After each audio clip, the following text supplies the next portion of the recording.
I think it's our best one personally since something like Seasons. I really like World Painted Blood. I like that record a lot. And when this one was finished, I like this one better than World Painted Blood, not because it's 95% mine. I just think it's a more complete record than World Painted Blood.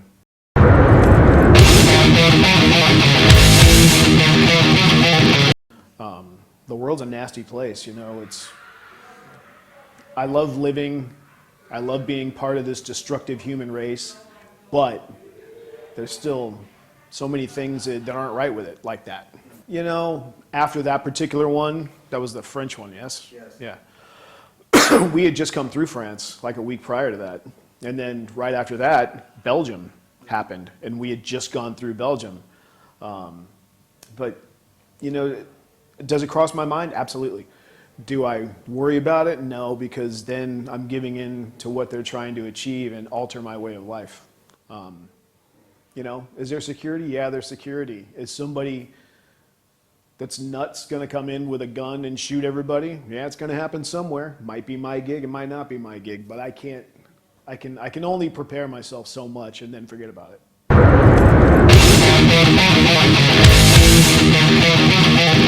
It was basically media. Media gave us that name. You know, we were the four consistent guys that were up at that level. I mean, Metallica's always been bigger.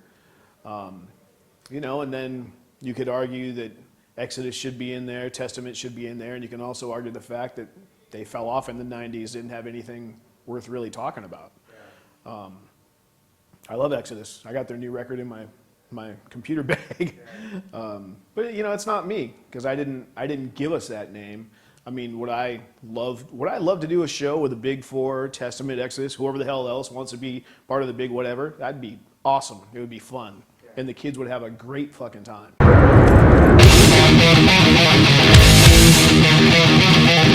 When I was growing up, there was obvious guitar heroes.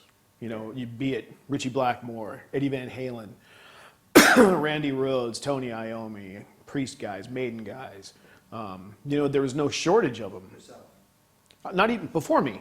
Yeah. Before me. To make me want to aspire to be like that guy. Yeah. And then, you know, there was Slayer, there was Megadeth, there's Metallica, there's Exodus, there's Anthrax, and you know, again, a wave of people to me that if I was a kid, I'd be like, I want to aspire to be that guy. I don't think that exists anymore. You know, the people that were there are still there. I don't think there's any new ones where people are going, man, I'd really like to be like that guy. And that gets young guys into playing guitar. Young, like, you know, early teens young. Where are all the guitar heroes gone? I don't know, man. I don't know. I mean, I look at bands that got some considerable popularity. And I remember we were playing South American Festival, and I went over to Gary Holt because it was one of the ones where you got a screen in the back so you can actually see what's going on stage without being out in front where the crowd is. And I went to Gary Holt and I said, Gary, come here. If you were a kid, would these two guys make you want to play guitar? Because I already knew what the answer was. And he says, not at all. And I'm like, that's the problem with the world. And it's exactly what I'm talking about. Bands that are getting big, to me, don't have that guitar player like a Zakk Wylde, like a Dimebag, to where it's just like, I want to drop everything and be like that dude. And that's what it's about. And if there's no inspiration to be that guy, it seems like there's a drop-off in people playing hard-edge guitar. As far as an infusion of bands are going to take our place when Sabbath and Maiden and Priest and Metallica and Slayer and Lamb of God, for that matter, are gone, I don't know who's going to be big enough to take their place.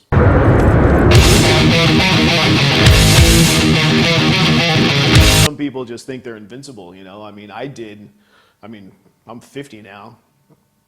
And, you know, you get older and people around you that you know start dying because you're getting to that age. And it sucks. And it makes you think of your mortality a little bit. Do I change what I do?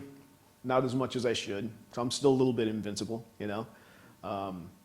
But you know, it's also just part of getting to that age, and we were in an age of an explosion of rock and music and metal, and now people in that genre that started are getting old, And when people get old, they die, and it sucks, and you're gonna miss these people. And along the way, we lose, like Randy Rhoads, like Dime, like Dio, who had a full career, but he died way too young. I love Lemmy. I wish I went to his birthday because I didn't know he was gonna die a couple weeks later. But Lemmy lived a hard life, and it never would have surprised me over the last 10 years if I got news, hey, Lemmy passed away today. I would have said, well, that's a bummer, but it wouldn't have surprised me because I know how Lemmy lived. Of course I miss Jeff. And that could be a severe downward spiral if I dwelled on that too much. And I don't dwell on it. I think about it, and I have does it suck? Of course it sucks. But at the end of that morning, I either gotta go find a new job or carry on. I've been working too long doing this. Too long working on this, too long achieving our level of history, continuity, 30, 35 years deep in recording history. That's a long time that most people don't get to say they had.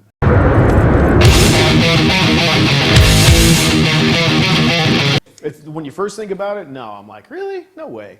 And then when you really think about it, you're like, man, I've done a lot of shit since then. I think it's the first time people heard Slayer the way Slayer was going to sound for the rest of history. It was just, going to the new label, getting Rick Rubin to pay attention, and Rick Rubin suggesting, you don't need reverb to be cool or good. And we took the reverb out, and it was the most punishing thing anyone ever heard. So I think people go to that as where Slayer became the Slayer they know. So, maybe it was just the maturation of what we were doing at that point. And, we all kind of landed right there. And Metallica sounded like that till, they went on the Load sound they went for. Man, it was a wonderful time for thrash, for sure.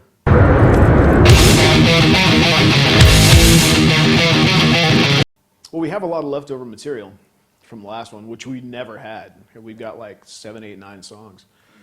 So, realistically, half the work's essentially done.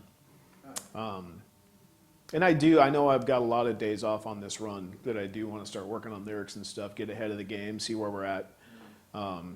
But we're off early this year. We're done around Halloween. We usually don't get done until December, so I want to work on some stuff. There's a lot of existing stuff. And if everything lines up, yeah, I would like to have it out in like a two-year window instead of a 6-year window. But the 6-year window, that was just adversity that made that happen.